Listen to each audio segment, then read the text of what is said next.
Anyway, let's go ahead and get started. As you can see, I got a little hardware up on the stage here. This is actually a full-size model of the spacecraft that we're constructing. As you can see, it's not very big. That's all it takes to get from lunar orbit to Mars orbit.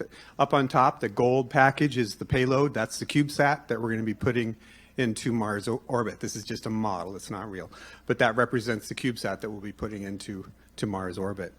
And so when I've had a lot of people kind of ask me, so you talk about going from lunar orbit to Mars orbit. How do you get it into lunar orbit? That's a good question. So basically, there are several companies, Astrobotic and several others, that are on the NASA Eclipse project for delivering a lunar lander to the surface of the moon, robotic landers. And so they are soliciting payloads, and so this is going to be one of the payloads. So I would go along for a ride. They would deliver me to lunar orbit and then release me, and then I would light up the engines, and that would take me on a trajectory to Mars. So in a nutshell, that's how it works and where we're going with this talk. So little background on that.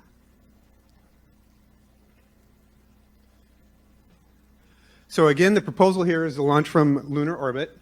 One of the advantages is compared to, and we'll talk about the low energy transfer in a minute, but typically spacecraft to Mars use a home and transfer, and you'd heard in previous talks where that window is open once every 26 months. So you got to wait. If you miss that window, you got to wait another 2 years or so before you can launch again. One of the advantages of a low energy transfer of my type of proposal is that you can launch anytime. Of course, the downside is it takes a lot longer than a home and transfer. So there are trade-offs, but you can launch anytime. And so you could consider it as a mechanism, a delivery mechanism to get payloads to the surface of Mars very frequently. So of course, it's never going to be as efficient as Elon landing tons at once on the surface of Mars. So I don't mean to say that it's effective in that regard. This is basically a scientific technology demonstration, but there are some advantages that I'll talk about. So people have asked me, well, why don't you just launch from Earth orbit? Why go to lunar orbit? Sounds like more work. And it is, but the advantage is you could launch from Earth orbit, but you would obviously need more delta V, more velocity to escape, the Earth system, and so you would need a bigger rocket. So for about the same price, same cost, mission cost, I should say, you could instead develop a smaller spacecraft, about this size, and then just simply pay to get it shipped to lunar orbit.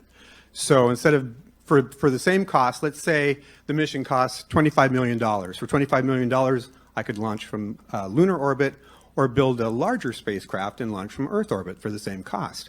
But I would argue that the advantage is that building a smaller spacecraft is much more desirable than building a larger spacecraft. In fact, a spacecraft that's this size puts it into the realm of where a university team could take on this challenge, and that's exactly what we plan to do.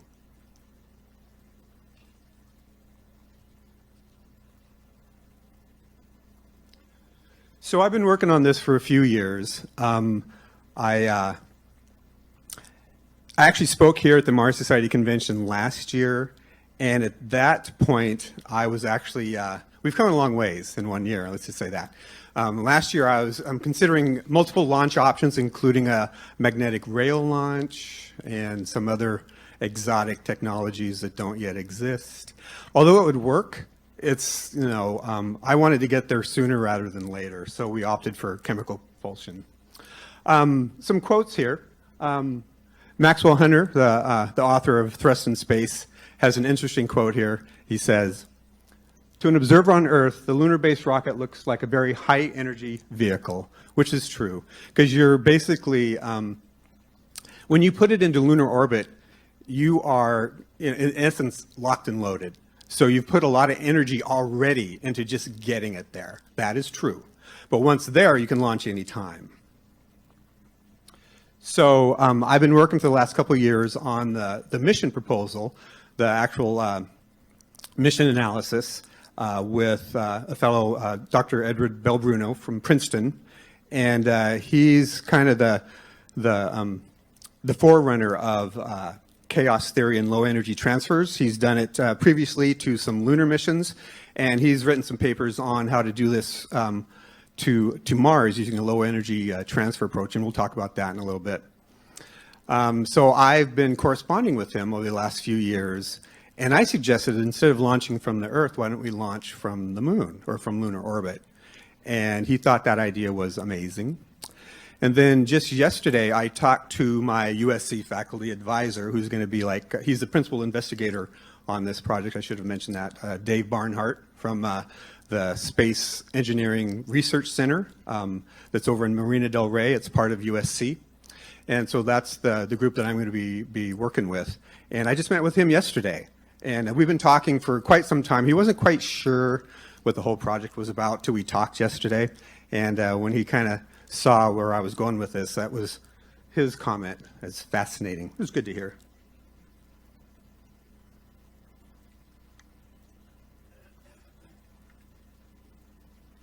So this is the Hohmann transfer, how spacecraft typically do interplanetary missions. Basically, it's the NASA approach. It's well known, it's very fast, but you might say it's quite fuel inefficient. Simply put, the way a Hohmann transfer works, simply speaking, is you just hit the gas as fast as you can and go there as quickly as you can, and then turn the rocket around and hit the gas again to slow down.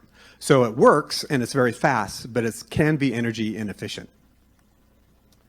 So again, as mentioned, one of the disadvantages of using the Hohmann transfer, if that's what you plan to do, is you can only launch once every 2 years or 26 months. It's expensive and it's fuel demanding. But I believe one of the biggest advantages of a low energy transfer is the final delta V to do your insertion maneuver. Once you get to Mars or any planetary body, basically you have 10 to 15 second window perhaps where you have to change your velocity such that you get captured by that planetary body into orbit, whether elliptical or circular. But that delta V is very time critical, and it needs to happen exactly as planned with the correct thrust to put you into the proper configuration to enter orbit. So with a low energy transfer, you're basically, it takes a lot longer, but you approach Mars about the same speed as its orbital velocity, give or take maybe a few hundreds of kilometer per second, 1 or 2, within the speed of the velocity of the planet. And so as you can either position your spacecraft doing a low energy transfer ahead of Mars in Mars orbit and wait for it to come around and catch you, or you can sneak up on it very slowly. And when you do that, when you hit when you come to the weak stability boundary around Mars, you are naturally grabbed into orbit. You naturally fall into orbit without any delta V required. So once you have your trajectory on target and you achieved the right velocity, you approach Mars, you just creep up on it, and once you get there, its gravity will capture you and you will fall into a mostly stable orbit. Mostly stable meaning you might have guaranteed 3 orbits and then you get kicked out. It might be 5, it might be 7, and that's where the chaos theory comes into play, meaning that, and maybe it's on the next slide here. Yeah, so here's a picture of the Ballistic Capture. It's one of the advantages, you can launch anytime. It's inexpensive, and the delta V, the final insertion maneuver, is not time critical because there isn't one, or very, very, very small. And the disadvantages, of course, it's a lot slower. So this whole mission would take at least a year to get to Mars, but you can launch any time. It could actually, depending on where Mars and Earth are at any particular time, it could take up to 2 years. So it'll take a lot longer than a Hohmann transfer, but then again, you don't have to wait the 26 months like you do with the Hohmann transfer. So. So you might recall chaos theory was mentioned in the original movie Jurassic Park by Jeff Goldblum, where he was explaining how very small changes to complex systems can result in very large results. And that's exactly what we do with this low energy trajectory. We get the math done right up front, and so very tiny delta V maneuvers on the initial burn guarantees you a low energy transfer to Mars orbit.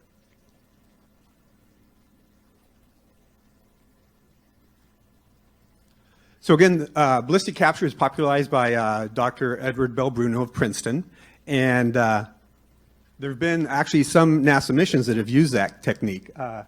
The Hinton mission, it was a satellite put into Earth orbit by Japan, and it didn't quite reach its intended orbit. They had a little bit of fuel left over, and so they were soliciting ideas how they could salvage this mission. And the topic came around to Dr. Bell Bruno, and he says, you know, with that fuel that you have, we might be able to get it to the moon. And it would take a while, and it worked. In fact, they went to the moon and way past it. So it was really the first commercial use of a low energy transfer. And here are some other missions that have used a similar approach. So on the upper right here is a paper that Dr. Bell Bruno wrote that I've been collaborating with him on this. So he's suggesting in this paper an Earth to Mars transfer, and it was my conjecture to go from moon to Mars. And that's his book right there. And if anybody understands the math in that book, please come talk to me later, because it is so far over my head. But that's why I'm going to school. So talk about the propulsion system. We're actually starting to work on this already. So it's going to be a combination of chemical propulsion, as you can see, and then electric propulsion on the Cubesat that's sitting on top. So for efficiencies, we're using the same fuel and oxidizer as the corresponding lander vehicle. In this case, let's imagine that Astrobotic has signed me up for a 2022 launch, and so I would want to use the same fuel and oxidizer as they use. And so with that in mind, that's what this has been designed around. It uses hydrazine, and then, so the actual, it's MON25 and MMH, and that's a monomethyl hydrazine. And then the MON25 is dinitrogen tetroxide with 25% nitric oxide. That's a mouthful.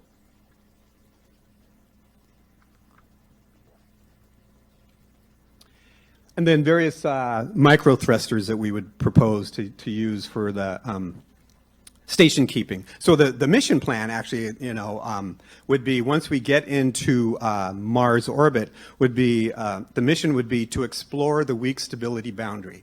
And the weak stability boundary of Mars is about 20,000 kilometers, which is a really high orbit.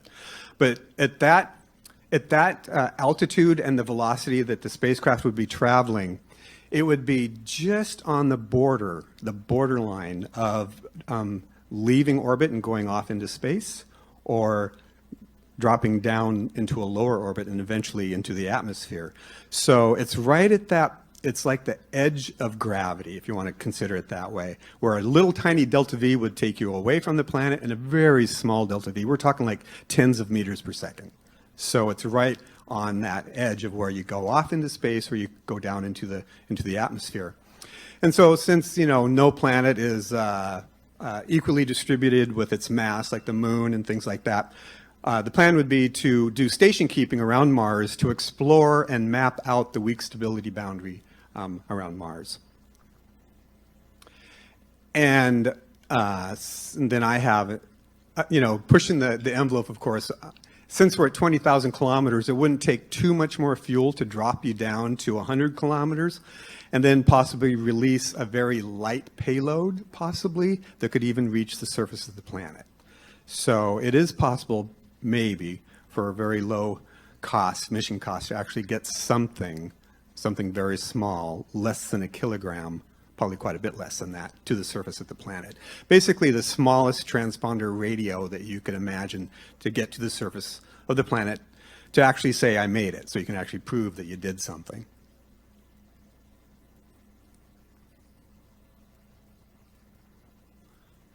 So let's see.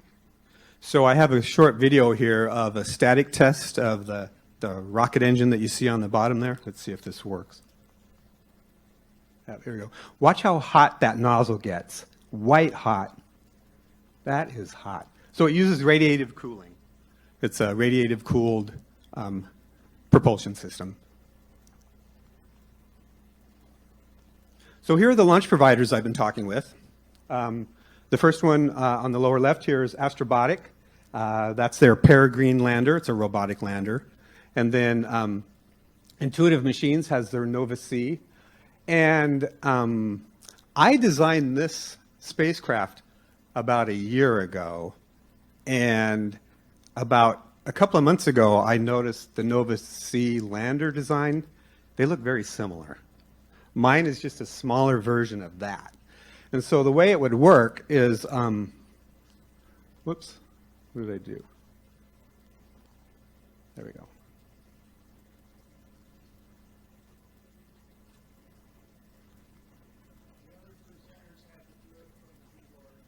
Okay, gotcha. So anyway, I was just kind of, it was encouraging to see that my design basically was kind of validated by their design. So the way it would work, mine would be, my spacecraft would be bolted to the side of one of these, and before they descended to the surface, they would release me in lunar orbit, and I'd drift about 1 kilometer away and just pray that I didn't like freeze solid. And then I would pressurize the tanks. The top tank is the fuel, bottom tank is the oxidizer tank, the middle tank is the helium pressurized tank. So once they release me, I would pressurize the tanks and then light it up, and I'd be off on my way to Mars.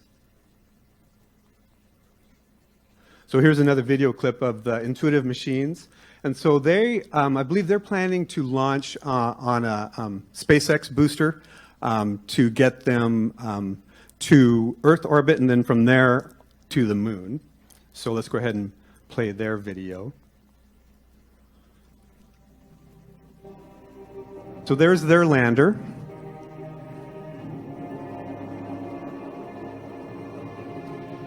And my spacecraft would be about, I guess, about 1/4 that size, maybe, and I'd be bolted onto the side of it. And here they go to the moon. My burn would look similar, but I'd be going to Mars.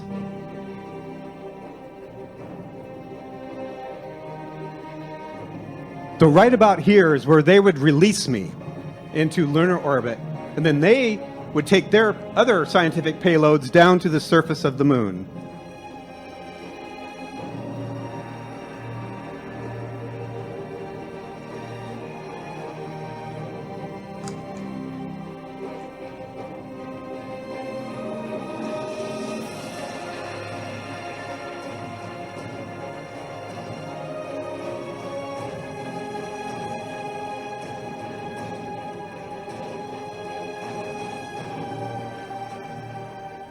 I love that video. So the task at hand right now is to actually do the mission analysis. Some of you, how many people are familiar with Systems Toolkit from Analytical Graphics? Anybody use that? It's basically one of the premier software packages that NASA uses to actually model the math and physics behind their missions. And so I've just recently become STK certified and working on the actual mission plan in Systems Toolkit. I was hoping that I could bring my laptop up here and I could show you what it looks like, because it's a really interesting trajectory. It's actually, it's interesting. I'll have to maybe, I'm going to be, afterwards actually, I'm out in the lobby here. I also have my, you might have seen it, a turbine rocket sitting out there. It's a separate project, but I'll be out in the back if anybody has any further questions. So the team that I'm working with a couple of propulsion teams. We have a couple of projects. This is one of them. It's a hybrid to orbit spacecraft. It's using hydrogen peroxide and then a solid grain, middle grain fuel. And the goal is to get to orbit. I don't believe a hybrid rocket has made it to orbit. In particular, I doubt that anything done with hydrogen peroxide has made it to orbit because the ISP is not that great. But I'm sorry? Okay, great. Thank you. So anyway, maybe it has. Maybe somebody's got hydrogen peroxide rocket to space. But at any rate, this is another project we're working on. So just kind of a summary then. So I am working with USC. I'm going to be a student, a master's student in their astronautical engineering program next year. And as part of that, the group at the Space Engineering Research Center over in Marina del Rey, led by Dr. David Barnhart, is going to be developing this project over the next couple of years. And it looks like it's going to be in collaboration with JPL. We haven't signed any contracts yet, so I can't really speak to too many details, but I did want to just kind of present a general overview of the project that I have so far. So that's kind of a quick 20-minute presentation here, so I think we'll have plenty of time for questions if anybody has any questions. Yes, right here. Jeff, the classic moment from Star Trek Enterprise is when this guy in his bar invents warp drive. Right. It's not a big government bureaucracy. It's not Elon Musk. It's just an inventor in his bar, if you will. Yeah. You have that kind of spirit. Thank you. Yeah.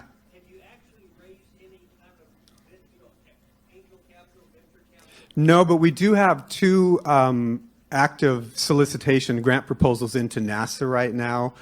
Dave Barnhart is the principal investigator on those. And so we're waiting to hear back. The first one I applied for, I should hear back any day now. So, but it's not nearly the, so I have a question for some people here you might know for you. So Astrobotic has given me a quote for $15 million to deliver a 50-kilogram payload to lunar orbit. How much do you think a spacecraft or rocket of that size would cost? Does anybody have any wild ideas? Pardon me? Yes. To build a space-ready spacecraft. Because I might estimate $10 million for something that size to be space-ready. So for $15 million delivery to lunar orbit plus $10 million, you're looking at a $25 million mission to get a spacecraft to Mars orbit. And I don't think anybody's done that yet. I think India did it for 60 million, but that was an entire country. So this would be the first time that I think that a university is trying to put a spacecraft in orbit around another planet. So go Trojans. Yeah. Yes, yes.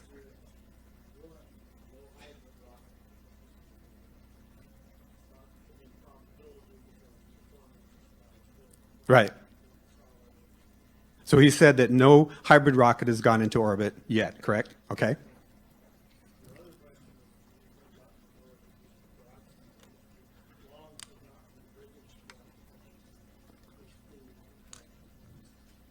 Okay. Yeah, I will. Yeah. So he's saying that a hydrogen peroxide rocket has got into space before by a British group some years ago. It was a one-time thing, but so it has been done. So yeah. And the advantages of hydrogen peroxide is that it's non-cryogenic and it's quite easy to handle as far as rocket fuels. I've owned a few gallons of it and then got rid of it because I didn't even want it around in my shop. And but boy, was it interesting stuff. Anyway, yes.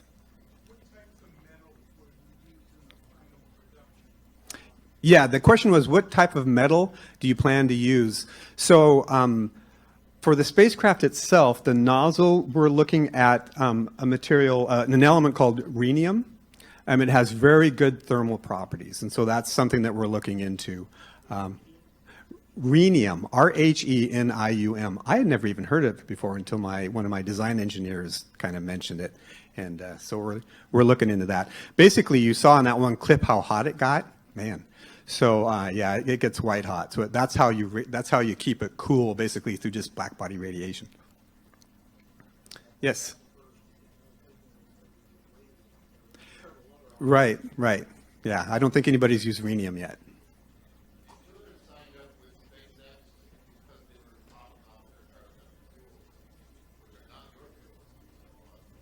I'm sorry, you said, ask, Intuitive signed up with SpaceX because SpaceX is using the same fuel and they can top it off before launch, yeah, okay. which is a different fuel than you're talking about. Right. So this is the fuel that Astrobotic is using. They're using MMH and Mon 25 in their lander. This is the same. So I'm basically designed mine around the same fuel that Astrobotic is using. Right. So, right. Does that answer your question or? Okay. Yeah. So I mean, if I were to launch with Intuitive Machines, if I wanted to use the same fuel and oxidizer as them, then I would, if there was that advantage, I certainly could, I suppose. But right now it's designed around hydrazine. It's pretty easy to handle. It has a low freezing point of minus 50 degrees centigrade, and it's fairly stable, and it's well known. So it'll probably be, I'm guessing, hydrazine. So yeah, thank you.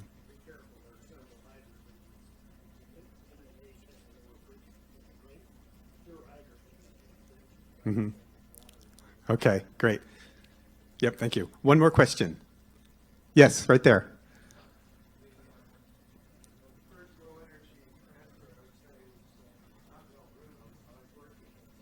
Oh, okay. Hi.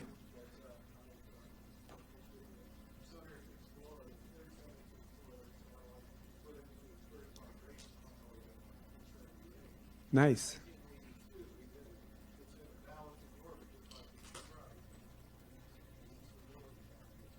Yeah. Right.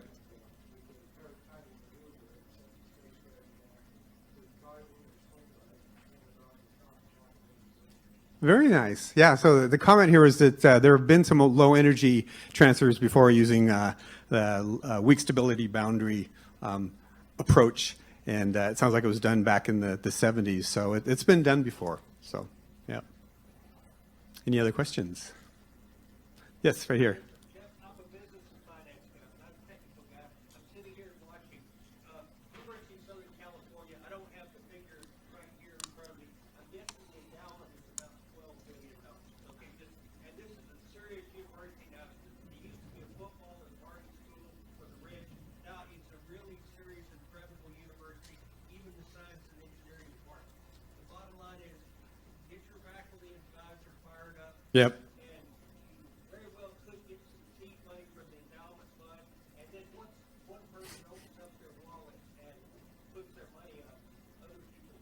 Yeah, I would like his comment was that USC is well endowed, and I actually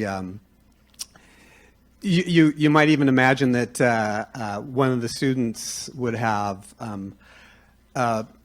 some benevolent family that would want to help their student be the first to put a spacecraft on another planet. And I think it'd be quite popular in public opinion to see a bunch of students from around the world doing something this ambitious. So I'm looking forward to it. So, all right. Thank you.